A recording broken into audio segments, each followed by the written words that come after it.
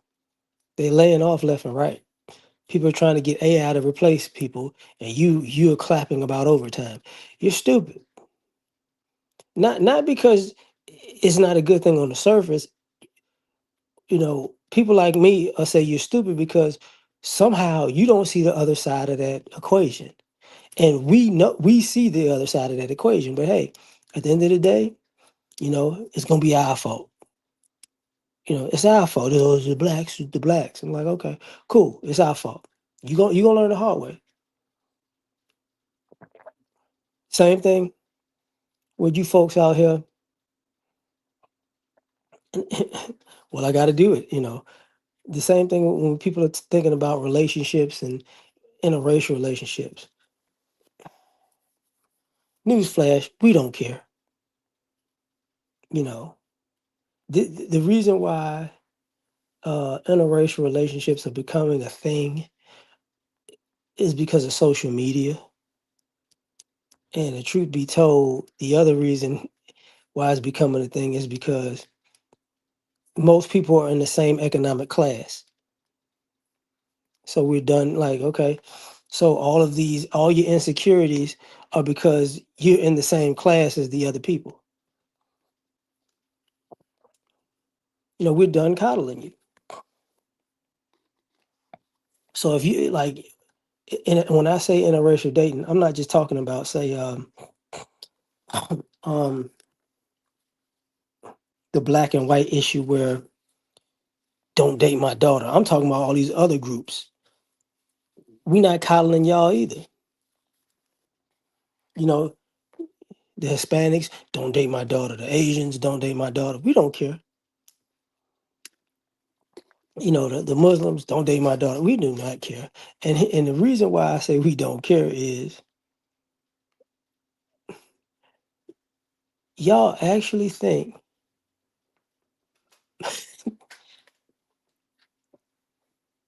that in this climate of America, people are going to stick together.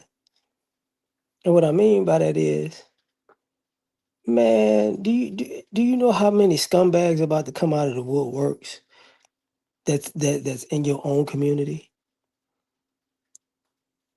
And what you're worried about the most is if your I'm a guy, so I'm saying that if your daughter dates a black dude, cool, fine. People like me, I'm old enough and I've been around the block enough to give you a news flash. Um, Young women of all ethnicities are not looking at the men in their group as good guys. Some of it's made up reasons, and some of it's very valid. And these other groups of guys, y'all think that let's just say y'all ish don't stink. Man, we as black men, we actually know where the bodies are buried. We just don't say it. So all of your insecurities, from the steroid use to the abuse, to the insecurities, to the drug use, to the alcoholism, phew, to the how can I to the hidden homosexuality, to the hiding behind religion, or the patriarchy in your religion, to be a scumbag and steal. Man, we know all about all that stuff, but we just leave it alone. But we not. But at this point, it's like, hey, man, I don't need to give you a pass. I'm out. I don't care. Whatever happens, happens. Yeah, I was looking at a clip earlier today of a black farmer, and he was talking about how I don't know, I forgot who had that on their page, but he was talking about how he basically was in Oregon, and he's like, "Hey, man, I got to lower my prices because these people in Oregon are so poor they can't even afford, my cheap prices." And I thought about it like, when you heard the farmers in America complaining about losing their help from the government or benefits or whatever, and the black farmers was like, "Hey, we never had it, so we don't care." The black farmers also knew that was coming. They seen it for years.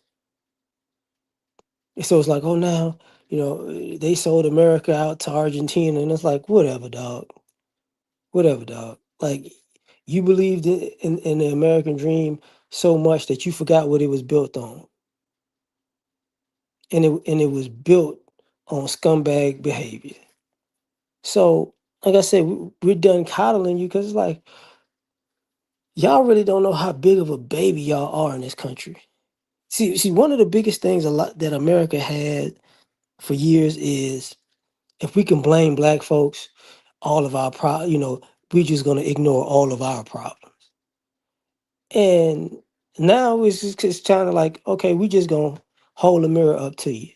We're not even gonna point at you. We just gonna hold a mirror up to you and walk away. The mirror gonna be up. We're gonna post it up somewhere. We're gonna walk off because basically at this particular point, what are we talking about? Like, what are we talking about? And it's like because y'all wanted to talk about criminality, and it's like, okay, you about to see the real criminality in America because you don't have to look as hard to see the amount of crime going on in America that's non-black, like non-black American. You don't have to look too hard for that. It's everywhere. All these crazy shootouts, biker gangs, these kids, these people in their issues messing with kids. You know, he just took yeah, the voting thing. Yeah, people did vote today. You know, all these drug rings get popping up. All the scamming going on. I spoke about it a little bit when people was talking about the NBA quote unquote scandal. It's funny how I still ain't seen a white mobster yet. Still ain't seen an Italian yet. You know, you know. Last time I checked, gangsters, especially the mob, was known for rigging, um, gambling. That's one of the things they did. Drugs, gambling, prostitution. That's their thing. But we gonna make Chauncey Billups the face of it. And we like, okay, man, just prove it in court. Because even the feds have been letting us know that 99%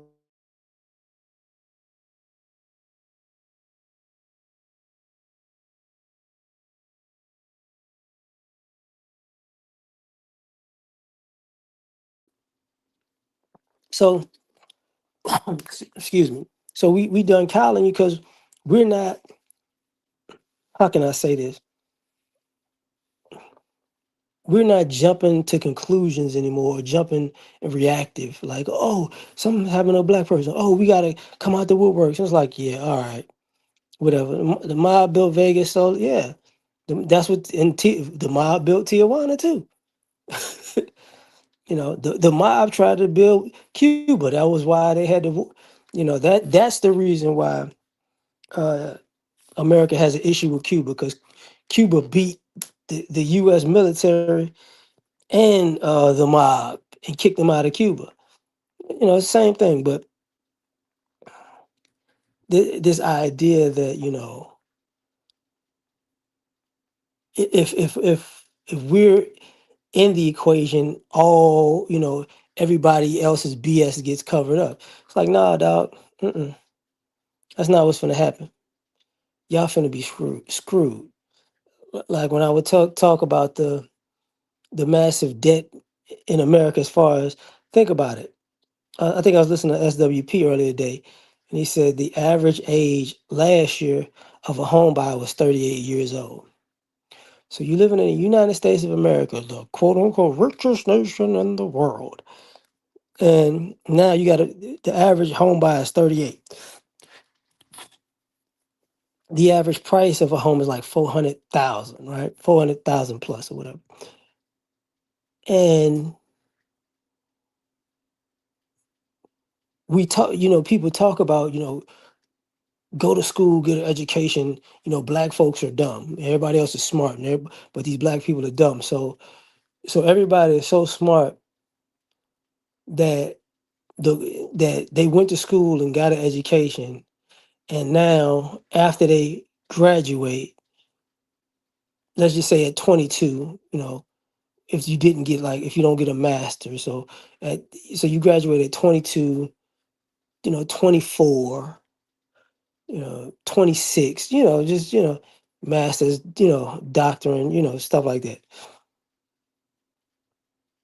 And it's gonna take you another what 16, 14, 16 to 12 years to buy a home.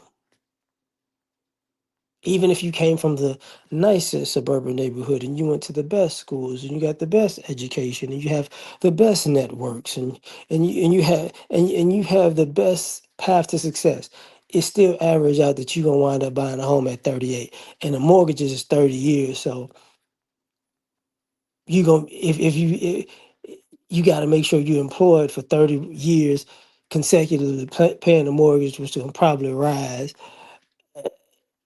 so you can pay off a house by 68.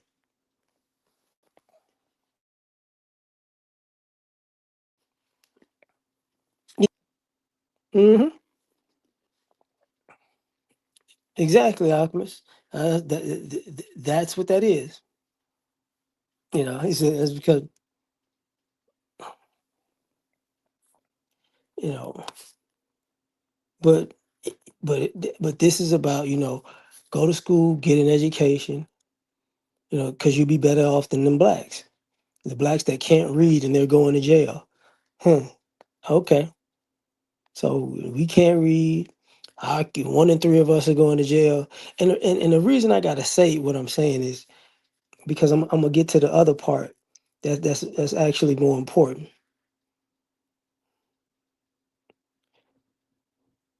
When I say Black America is done coddling you, we're actually going to be done being the scapegoats for all your crime and criminality and scamming. We're gonna be, we're not gonna be the scapegoats for that either. Sorry, them days over with too. You know, whether y'all like it or not, or know it or not, if you're paying attention, you starting to see the police more and more because they've been fighting it. They've been fighting it. No, I didn't see that stream. They've been fighting raiding in the suburbs, but they coming. They ain't got no choice because the hood ain't the hood like that no more, right? And the reason I gotta talk about that is because you know all of the people that talk about black crime and black criminality in the stereotype of black criminality, they don't talk about all the crime that these other groups of people done got away with consecutively. And the reason I got to bring it up, they have a little thing on social media about this little white kid who basically got 11 charges for basically sexual assault, and he just turned 18 or whatever, but they was dismissed because he wasn't 18 when he did them, and he's just walking home. Just another affluenza case, right? And it's like that's been going on pretty much forever in America. That's been going on forever in America. So when you see these situations, well, people are imploding and losing it and breaking down and snapping. We're not going to be there to, I'm feeling sorry for you. F you. You know, no, no, no, no, no. Now it's going to be time for everybody else time to pick yourself up by your bootstraps. You had a great job. They had a 6-figure job. They fired you. Now you in massive debt. Pick yourself up by your bootstraps. Who cares? You weren't working hard enough. You know,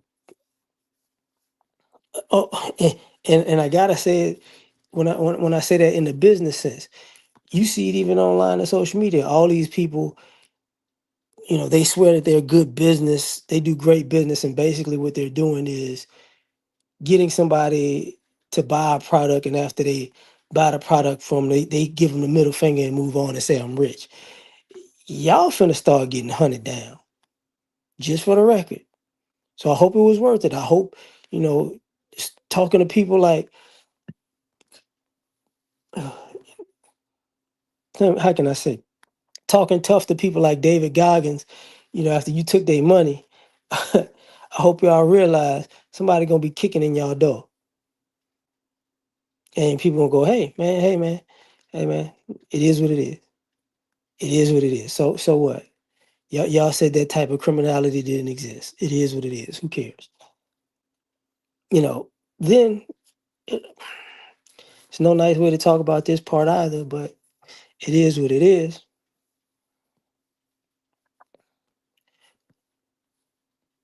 When I say we done coddling you, the image of America dying because people don't realize it. I don't know why they don't, but they say people are flooding, flying, coming to America, coming to America. When America gets to the point where, see, the reputation's already shot, so that's not an issue. The world is starting to pay attention. Like people want to come to America because of the infrastructure in America. That's what it is. America looks better than everywhere else. The infrastructure is better than pretty much everywhere else. You know, in a mass sense. You know what I'm saying? In a mass sense. Once people get over that and they go, man, we just build it where we at. It's over. It's over. And all of the people from all of these other groups that came to America, let me get into that too then. One of the reasons we done coddling y'all is because us as Black Americans, we knew one thing. We knew if you came to this country, you didn't fit into America at first. You probably still don't fit into America. But the bad part about it is, once you're here, you're basically an outcast in the homeland you left. Because after you leave there, you don't fit there either. So you in a catch-22. You ain't fully looked at as American here, and you ain't fully looked at whatever you are when you go back home. We knew that, but since y'all want to play this game, we teased you and we don't, we made it rough for you. Cool, cool, cool, cool. Now, remember when your own people the ones teasing you, you know, in your own homeland, they tease you about being an American. When they use you and manipulate you and play you and throw you under the bus, y'all think we didn't know? Come on now.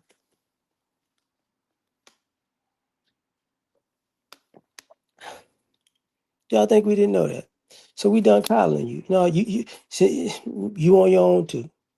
You know, y'all think we rough on people. We gonna show you how rough we could be. Oh, and what I mean by that also is for all you people who like taking cheap shots at us, and like acting like we soft targets, and I could say whatever to them and do whatever to them. Here's the thing: a lot of y'all, I would say about 85% of y'all will get in the past. We really didn't do damage to y'all like we could have did damage to y'all because we was trying to be nice. I'm gonna just let you know them days over. People gonna start really showing you how ugly we could have really got with you a long time ago. See, a lot of y'all think like y'all could use your connections and the law and just public perception to punk us. No, newsflash. The vast majority of the time, we know you got public perception. We know you got the police on your side. We know you got all that. Y'all thought we was just scared of that. No, y'all was just too easy to beat. But it's getting to the point where, all right, you really wanted a problem, so I'm gonna give you the problem that you said you wanted. Not a big deal. You're not gonna get held back. And I'm explaining it to y'all in this way. Um, they've been for a very long time.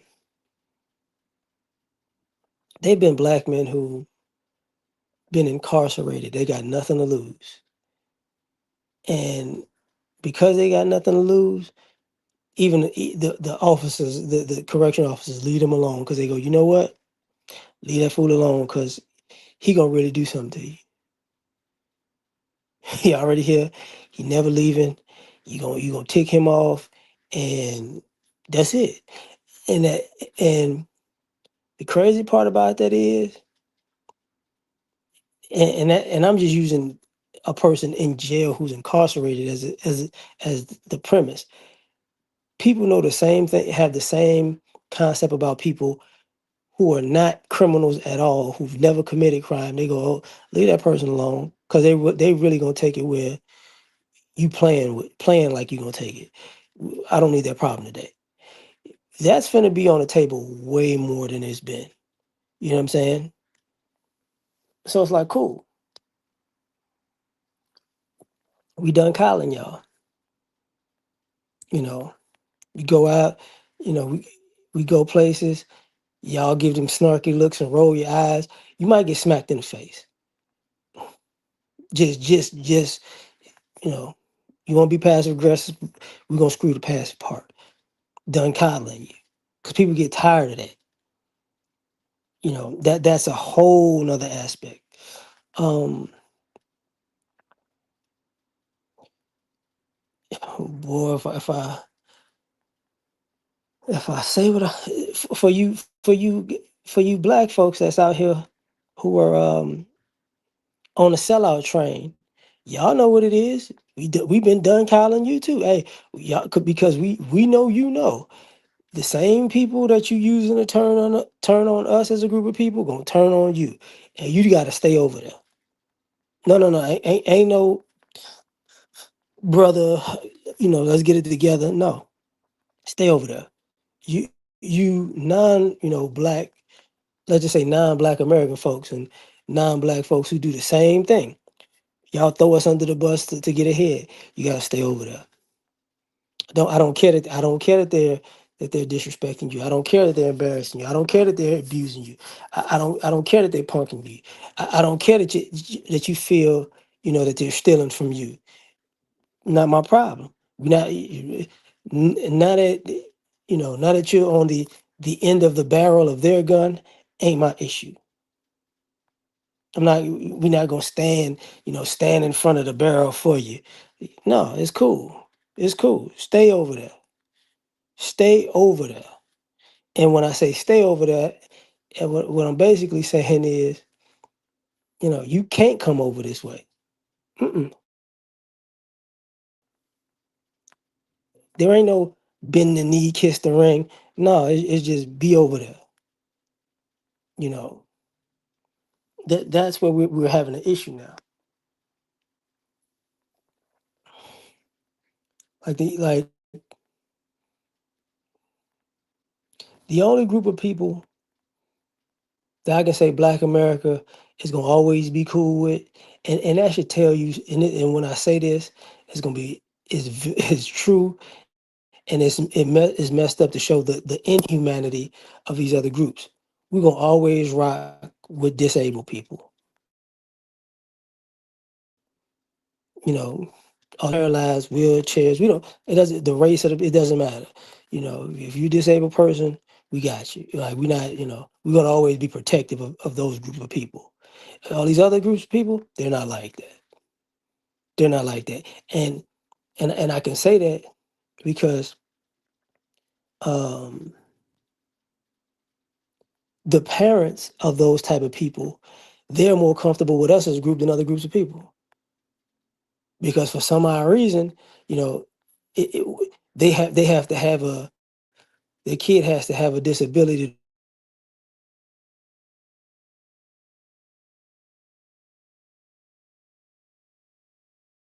to find out how quickly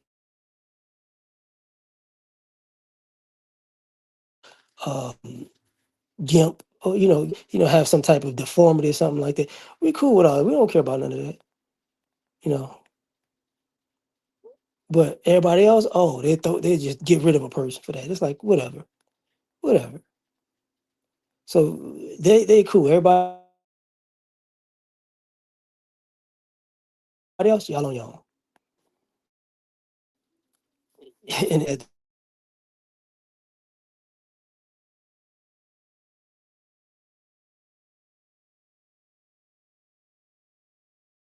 I hate to say it, but that's the reality.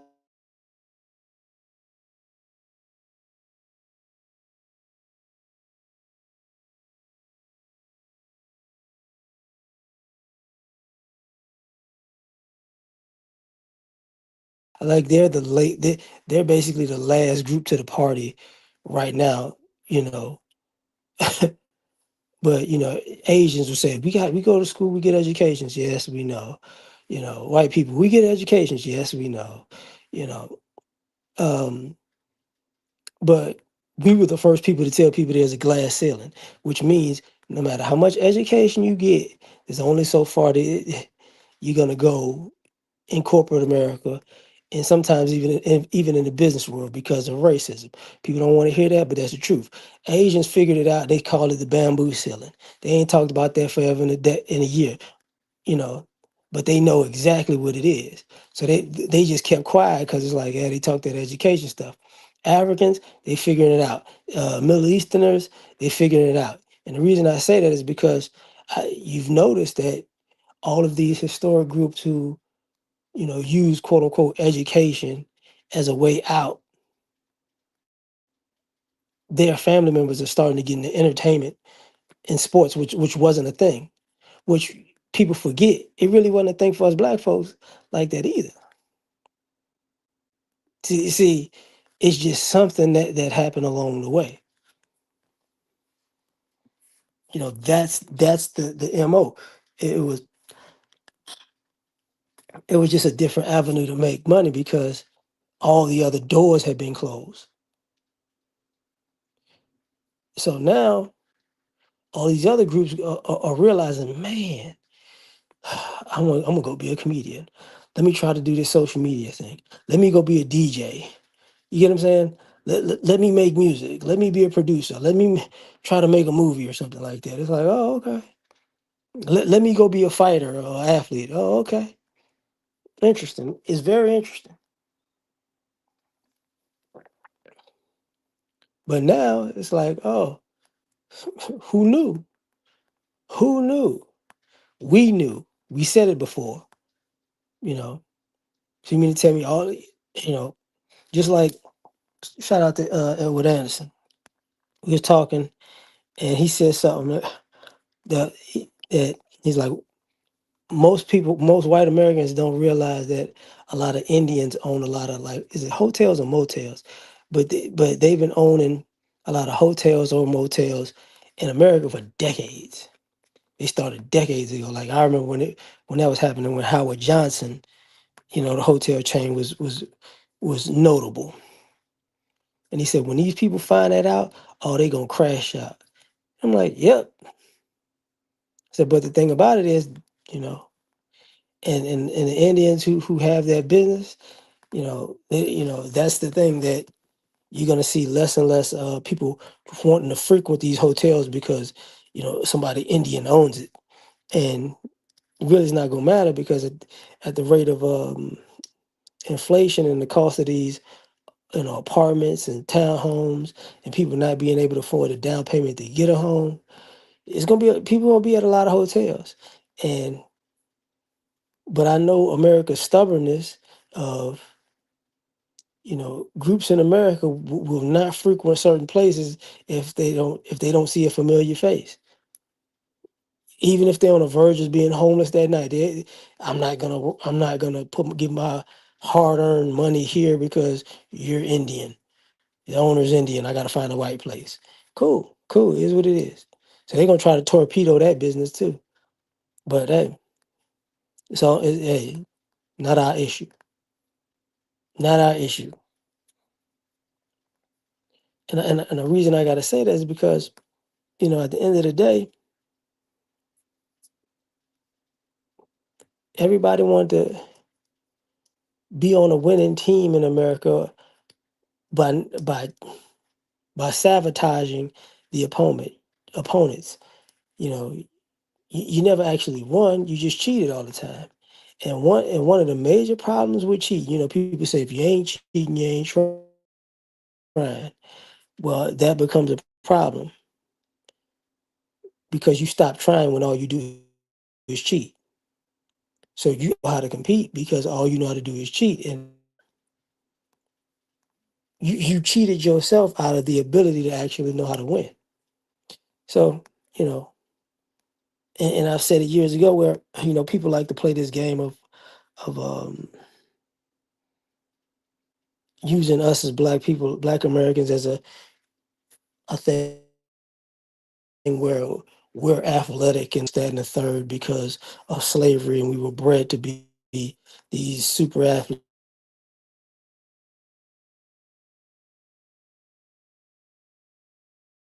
We were bred to be super athletes. We're also super everything, right? The issue is that people seem to forget.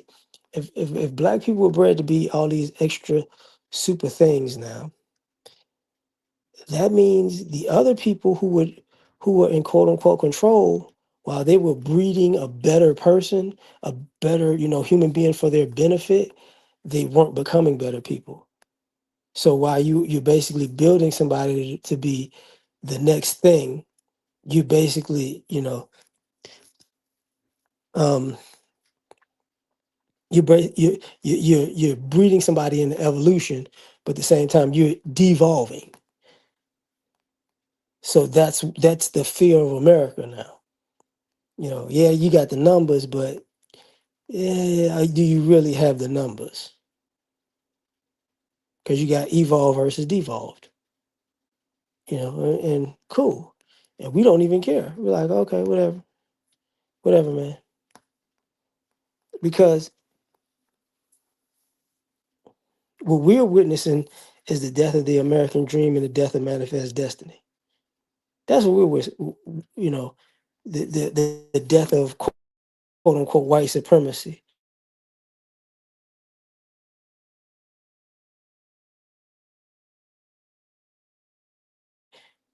And it's all like, so at the end of the day, like we just moving on. Like, hey man, and what are you gonna do if the country fails? We were surviving before the country existed. We were surviving before the country was a country. We will survive when the country falls apart. Not a big deal. Question is with everybody else, you know, because will there be people who don't make it? Of course, but more of us will make it than won't. Can't say the same about everybody else. But I'm gonna get out of here, man. Y'all tell me what you think. Peace. This looks like a job for Superman. Do this, Spoken from the lips of the young or the old, bear of me. Yeah. Gotta put it all in. And there are Superman. All the way. I guess I'm taking off the cake through the glasses in the trash. Being super is great, saving y'all is such a drag. Even God took a break, me I ain't coming back. I got one life to live, if you don't like it, that's your ass. Cause nobody saved me, plus when I'm drunk, I'm just a peon. I could use somebody just like I'm the kings of neon. This one is cold as ice, mixed with salt, mixed with freon. They got me pissed off, but that's better than being peed on. For eons, human beings took kindness for weakness. When you constipated, you start to appreciate shit. But before you life and death, and you just gotta choose. The kryptonite life means you still follow the rules. If your credit's messed up or your bills ain't paid, then it's getting disconnected. Can't nobody say the day. And I can fly, leave a building in a single bound, but I can't stand farewell to friends and I just fly around. My super friends in Justice League, only folk I kick it with. Kill Lex Luthor, so what, we had to finish it. Kids play games and adults play for keeps. And me, I play to win, but I ain't playing in these streets. And life is not a joke, then again it ain't this serious. Superman can say the day, but God can say the Superman. Saga of the kryptonite, life just ended. You enjoy listening? Man, I'll finish it. Lois, come holler at me. I got an iced couch. Thank you for coming out, listening. I knew you would like it because we made it. I'm so frigid and so fly.